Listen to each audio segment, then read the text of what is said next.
안녕하세요. 반갑습니다. AP투자연구소의 이정열 전략팀장입니다. 금일은 7월 13일, 현재 시각은 3시 46분을 지나고 있습니다. 자, 카카오고요. 코드번호 035720입니다. 카카오가 최근에 연속해서 꾸준하게 장기적인 성장성을 좀 보여주고 있는 그런 상황이에요. 자, 일단 카카오가 고밸류에이션을 유지를 하면서 상승하고 있는 부분들은 기본적으로 보면은 이 기업이 계속 성장하고 있고 장기적으로 상승을 하고 있는 그런 모멘텀이 있기 때문이라고 볼 수가 있는 상황들이겠죠. 뭐 하루 이틀 올라가는 게 아니니까 2020년도부터 뭐 그 이전부터 해서 18,000원이던 게 2019년도 하반기에 18,000원이던 지금 주가가 지금은 16만 1,000원까지 올라갔습니다. 예전부터 가지고 계셨던 분들 같은 경우에서는 수익률이 상당히 좀 높은 상황들, 그러니까 이것저것 가지고 있는 것보다 똘똘한 하나 한 주 가지고 있는 게 진짜 큰 수익률을 변화를 가지고 오는 그런 상황들이다, 이렇게 설명을 드릴 수 있을 것 같아요.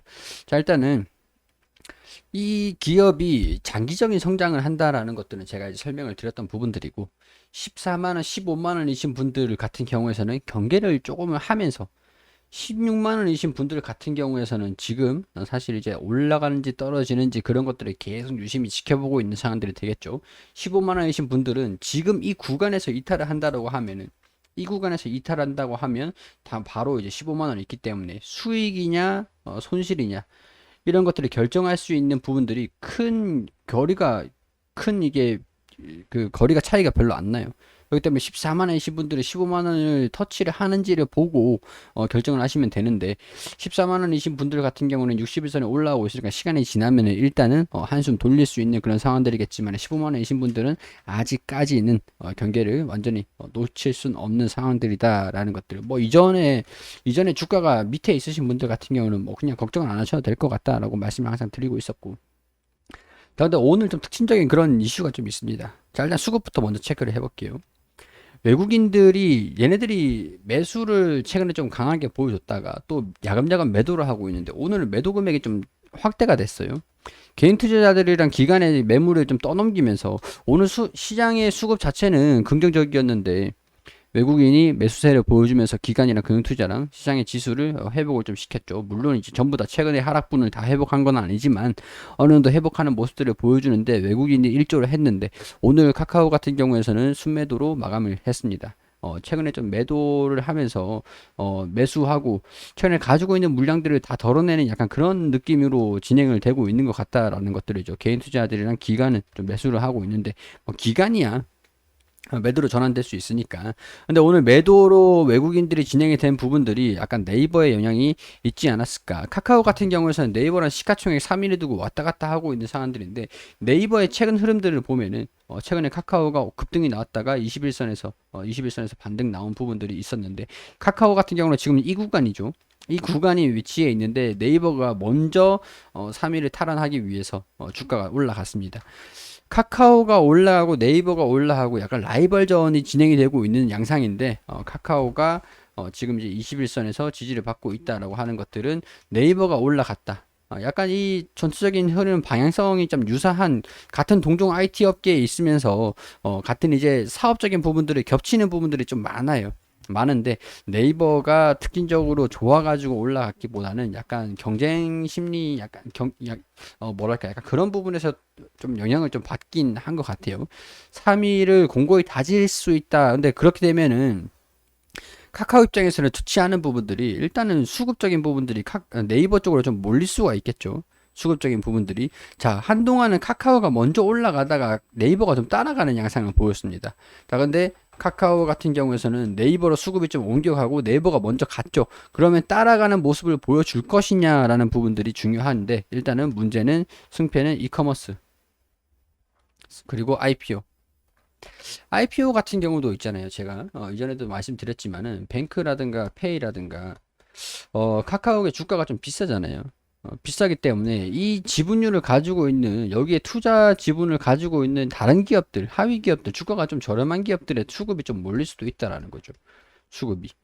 그렇기 때문에 카카오 뱅크랑 페이라든가, 물론 이제 이렇게 상장을 하면서 카카오의 수혜가 당연하긴 하죠. 수혜가 맞죠. 사업적인 부분들에서 전반적인 그런 성장을 한다라고 볼 수 있는 부분들이니까. 근데 때로는 투자 심리 자체가 다르게 진행이 될 수도 있다. 우리가 예상치 못한 방향으로 진행이 될 수도 있다라는 거. 네이버가 일단은 올라가는 모습들을 보여줬기 때문에 카카오도 네이버를 따라갈 것인지 21선에서 지지를 받을 것인지 그런 부분들이 중요하게 적용이 될 수 있겠다라고 설명 좀 드릴 수가 있을 것 같아요. 자, 오늘 리포트를 한번 살펴볼게요. 두 가지가 있는데, 일단 첫 번째는, 이거 7월 5일이고, 이 리포트는 7월 5일이고, 이 리포트는 7월 6일입니다. 자, 7월 5일. 자, 이 리포트 같은 경우에서는 저 이베스트 증권에서 나온 겁니다.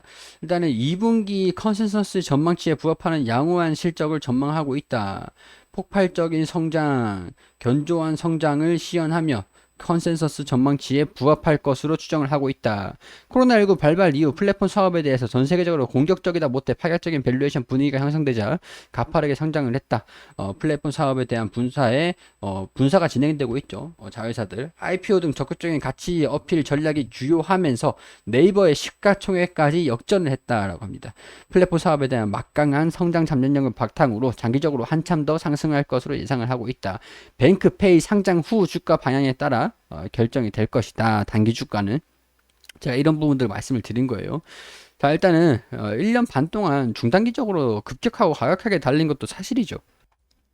이제 코로나로 인해서 플랫폼 사업에 대한 전 세계적으로 밸류에이션 프리미엄이 급격하게 열풍을 일으킬 정도로 상승을 했다라는 것들. 뱅크와 페이 상장 후에 주가 셋업 반응에 따라서 결정이 될 것이다. 그렇다면은 지금 이런 상황에서 뱅크 연말에는 카카오페이 증권 론칭, 뭐 내년 이후에는 모빌리티, 엔터테인먼트, 카카오 재팬, 그리고 전날 같은 경우에는 모빌리티 같은 경우에 카카오 모빌리티가 한진이랑 같이 택배 산업들도 같이 진행을 한다라는 소식들이 나와주기도 했습니다. 물론 이제 장기적인 부분에서 성장을 할 수 있다라는 부분인데 이 리포트에서 얘기를 하는 거는 관전 포인트는 뱅크랑 페이 인정 부분들이고 그리고 최근에 주가가 좀 많이 올라간 상황들이기 때문에 밸류에이션 부담은 조금 존재는 하긴 한다. 뭐 그런 쪽으로 얘기를 하는 것 같습니다. 카카오페이 증권 신고서를 제출했고 희망 공모가 기준으로 예상 시가총액이 12조 원까지 늘어날 수 있다. 카카오의 주가 동력 산업을 빠르게 확장하고 있는 모빌리티와 엔터라고 판단은 되는데 뭐 이커머스는 없는 부분들이네요. 일단은 이 뱅크랑 페이의 IPO들을 조금 더 집중을 하고 있는 상황들이고 최대 뭐 카카오페이 공모자금 뭐 이런 얘기들이 좀 나오고 있는 상황들인데 일단은 모빌리티하고 지금 이커머스라든가 지금 이제 엔터테인먼트 그런 쪽으로도 상당히 지금 이 카카오가 좀 중요한 부분들이다 이렇게 보고 있는 상황들이고 카카오 모빌리티는 그동안 MOU를 체결해서 한국전력공사와 함께 전기차 충전 플랫폼을 구축을 해왔고 향후에는 LG 에너지솔루션과 협력하여 전기차 충전 솔루션 산업에도 시너지를 발생시킬 수 있을 것으로 기대를 한다. 자, 이런 부분들이 좀 있기 때문에 엔터테인먼트도 향후 주가를 견인할 수 있는 동력이 될 수 있을 것이다. 이 엔터테인먼트가 카카오 페이지 쪽인 것 같은데 카카오 엔터테인먼트 장기적으로 성장하는 그런 흐름들을 보여줄 것이다 라는 그런 리포트를 내놓은 겁니다. 일단 전체적으로 두 가지 정도 좀 보면은 특징적인 부분들이 성장성이 있다라고 하는 부분들이에요. 향후 추가적으로 이 회사가 성장하는 모멘텀은 있다라는 것들이죠. 자, 그렇기 때문에 그런 것들이 반영이 되는 거는 이 리포트에서 얘기를 하는 것들은 뱅크랑 페이랑 일단 IPO를 진행을 하고 그 뒤에 성장성이 부각이 돼야 된다라고 얘기를 하는 부분인 것 같습니다.